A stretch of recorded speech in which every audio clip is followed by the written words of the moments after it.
Welcome to the 2020 TLC review.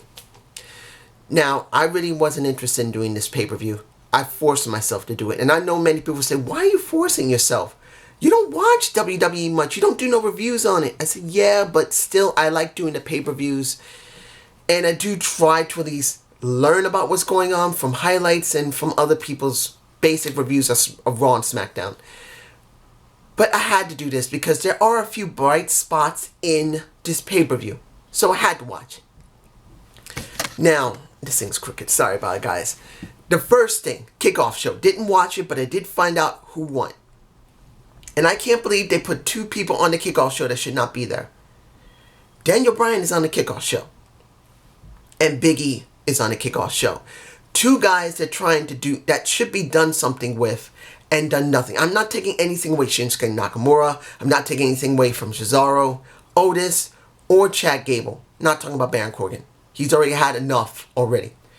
But seeing that Daniel Bryan's on the kickoff show, seeing that Big E, who they were supposed to be doing something with, is on the kickoff show, shows they're doing nothing. And that's disheartening. But this is what we got. Those faces won in that 8-man tag. I don't care. Now, here's something that was very interesting to me personally. TLC match at the opening of the show. I say, okay. Drew McIntyre and AJ Styles for the WWE title. What? Why? Why is the WWE title opening the show? And why is it in a TLC? Why is it in a TLC match? Why? Is it that bad on Raw? I mean, I've heard it's not been good on Raw. But is it that bad that they had to throw a TLC match at the opening of the show because Drew McIntyre has no competition? You see them in my face if I managed to get a good shot, because I was having problems with the stream and shots were very difficult to get. It was okay. It wasn't the most spectacular TLC match I've ever seen. It was okay. Seeing almost not really doing much until you get what was the point of putting Miz with the Money in the Bank briefcase? What was the point of it? Why? There was no point. They should have let him lose that damn Money in the Bank briefcase. It would be expired. That he didn't claim it in time, and it should have been expired, because there was no point of the Miz going in, laying out a Drew McIntyre so he can cash it in and lose. Now, almost looked pretty good when you saw, I don't have the shot, but when you saw the John Morrison take a steel chair, somewhat of a steel chair, whack it on his back and it comes apart. You don't see that often. So it was nice to see it. I'm not saying it was done very well, but it was nice to see that they were willing to at least make this guy look like a damn monster. Does not mean it's going to last long, because as it stands, the WWE is not doing good with their wrestlers. But it was nice to see that almost got this. But, this match really didn't mean much in a TLC format. It should have never been in a TLC format. It should have been a standard match that should have been near the end of the show. It didn't have to close the show. You could have had it one match before. And you could have done that. But this, Now, we had Sasha Banks versus Carmella for the SmackDown Women's title. Now, due to the fact of what's been going on with The Mandalorian, because I did finally see the last episode of The Mandalorian, and I'm not spoiling anything for you, but Sasha was in it briefly again, like she was in the episode before. I think that was the 5th or 4th episode she was in it. It was good to see her there. And after seeing that she had not a prominent role in The Mandalorian, but she was spotlighted, I had a feeling they weren't going to let her just drop this title. And I was right. She didn't drop the title. She managed to retain after 2 months. I believe it's been at least 2 to 2.25 months or 2.5 months since she got the title over at Hell in a Cell, so that's a good thing. And I did hear that Carmella had been improving her skills in the ring. Now, let's put this in perspective for Carmella. I do believe I got a shot of her in my face. I'm going to say this. Having a valet is actually a good thing. What is the guy's name? Rufus? Or Reginald or Rufus? I don't know what his name is. But having him as her valet is actually not a bad thing. It goes with her character from what I saw from what I already knew and from the video packs that happened before the match. She, I can say at least, has tried to improve. She did try a chicken wing move. She did try another submission other than the one that she does. So I will give her that. She did try a couple of extra moves that you normally don't see from Carmella. So I will give her that. But has she improved dramatically? No. She's not improved dramatically. She hasn't. And when it comes down to it, yeah, I don't know if she's still with Corey Graves. You guys tell me below, are those two still a couple? As far as I know, they still are a couple. But if they are still a couple, he's still acting as he always acts. He's doing the Mandy Rose thing now with Carmella, from what I can tell. Which I'm not too surprised. He's got to do it because she's on the show. So I will give her this. She did try to improve. She did try a couple of different things. But I'm not going to say she's improved dramatically. Let's move on. We had the Raw Tag Title match of the Hurt Business. They're in my face. New Day is played out. I would rather see New Day as heels than faces right now. Honestly, look, I still love Xavier Woods. I think he's really talented. If he went after the IC or US title, I think he would make a good IC champion or a US champion. Kofi's already had his moment, so he does not need to get a new title. But when it comes down to it, these guys feel played out. And I still like New Day. But what are they doing? They got no one to challenge. They got no one but the Hurt Business. That's it. What do we got? Nothing. Now, if there's another team on Raw, you guys tell me. But as far as I know, the Hurt Business is it. Because I don't know who else is there that can challenge. And even if they did, that's 3 teams. There is nothing for them to do. I would rather see them turn heel and let the Hurt Business turn face and then try that dynamic. Try to do something where they talk differently in the ring, where they act differently. Because as it stood, this seemed like a Raw match. It just seemed like a Raw match to me. Now, Cedric Alexander seems to be becoming very cocky, so that was a good thing to see.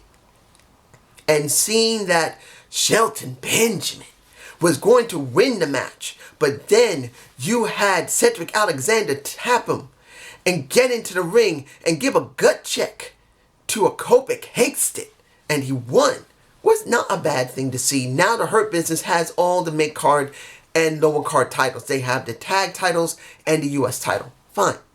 Okay. And I gotta say, I'm not against the Hurt Business. Actually, I think the Hurt Business is one of the most interesting things I've seen. Because like I said, I may still love the New Day, but they're played out. They're boring. I still love them, but they're boring. Hurt Business with I'm about to say MJF instead of MVP. MVP is very entertaining. He's one of the few things I can say is interesting there. So at least I will give it that. Now, oh my gosh. The worst match of the night. The Women's Tag Team Championships. Shayna Baszler, Nia Jax versus Asuka. And you would think maybe they would do something different. I know I've heard that Charlotte was coming. But they could have done something different. You could have brought in a Rhea Ripley. You could have brought in Io Shirai. I know that nothing was going to happen, but still.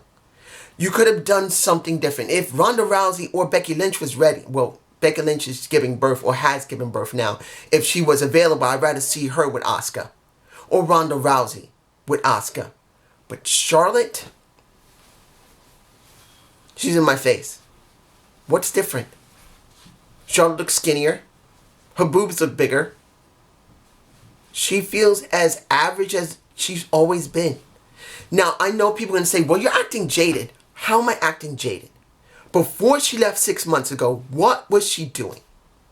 She went after every title and basically buried everyone that she was supposed to help. She didn't help anyone on the Raw roster. She didn't help anyone in the SmackDown roster. She didn't help anyone in NXT roster. She buried Io Shirai. She buried Bianca Belair. She buried Rhea Ripley, who should have won at Royal Rumble. She has not helped Shayna Baszler. Who has she helped? Leave a comment below who Charlotte actually has elevated. Unlike her dad, as I've always said, her dad had the understanding that if you make your opponent look good, it makes you look good. The most she can do is make herself look good and make no one look good.